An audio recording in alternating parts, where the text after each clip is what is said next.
Hello' নমস্কাৰ guys, কি খবৰ? মই মুস্তাক আৰু আপোনালোকৰ চাই আছে মুস্তাক ব্লগ ইনষ্টাগ্ৰাম পেজটো। তো এতিয়া বৰ্তমান আমি কলেজত যাই আছোঁ। আজি দ্বিতীয়টো দিন, মানে মিৰ্জা পিছফালে আছে, মই আগফালে। এয়া মোন দাদা, আৰু বৰ্তমান আমাক লগ পাই ক'লে যে আমি কলেজত যাই যদি মই বেহাটা চাৰিআলি দেখি যাম, মানে সদায় গুৱাহাটীত ভাড়া মাৰিব যায়, সেয়েহে মানে উঠি ল'লোঁ বঢ়িয়াকৈ। তো এতিয়া বৰ্তমান আমি একেলগে যাই আছোঁ। আৰু এয়া আছে ডুমুনীচকী কামৰূপ, আমাৰ সেইটো চাইড হ'ল ডুমুনীচকী দৰং। আৰু এতিয়া বৰ্তমান দুটা লেয়াৰত ভিডিঅ' কৰিছোঁ। তো কেনেকুৱা লগা হৈছে ভিডিঅ'টো ক'বচোন। আৰু এতিয়া যিহেতু সময় ৰাতিপুৱা, তো গাড়ীৰ হোটেলত আহিলোঁ, আৰু গাড়ীত বৰ্তমান প্ৰথমতে খুৱাই ল'ব লাগিব, তে চিধা গাড়ী চলিব। তো বৰ্তমান গাড়ীত খুৱাই লৈ আমি আহি পালোঁ কলেজৰ ভিতৰত। আৰু এয়া মিৰ্জা দেখিছেনে, পূৰা হাঁহি আছে।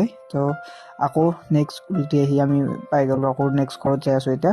আৰু গোটেইকেইজন লগ পাইছোঁ, আজি বহুত ভাল লাগিছে। মানে কিন্তু মূৰত কলেজত গোটেইকেইটা একলগত পূৰা এয়া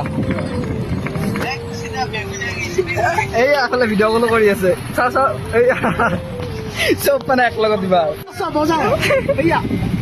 দেখাই নাই আজিলে তুমি যদি আমার না খাবি তুমি যদি এইটো মেইন রাস্তা